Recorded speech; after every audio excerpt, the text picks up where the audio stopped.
حضرت امام غزالی رحمۃ اللہ علیہ کیمیائے سعادت کے اندر ارشاد فرماتے ہیں، ذرا غور کرتے سنیں۔ کیمیائے سعادت کے اندر ارشاد فرماتے ہیں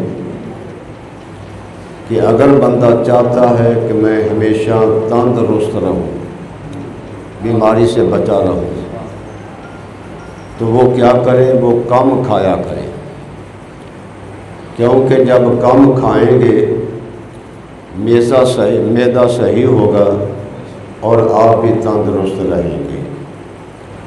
اگر معدے کو ٹھوس سے بھر لیں، تنگ کر لیں معدے کو، تو معدہ پھر آپ کو تنگ کرے گا۔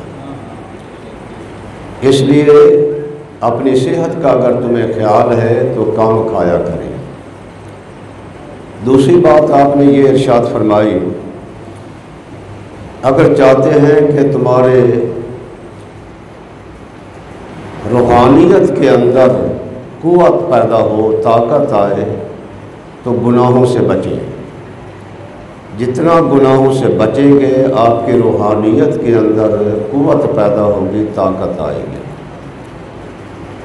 تیسری بات آپ نے یہ ارشاد فرمائی کہ اگر چاہتے ہیں کہ ہمارا خاتمہ بالایمان ہو، جب دنیا سے جائیں تو ایمان کے ساتھ جائیں، تو پھر کیا کرو؟ اپنے نبی پر زیادہ سے زیادہ درود پاک پڑھا کرو۔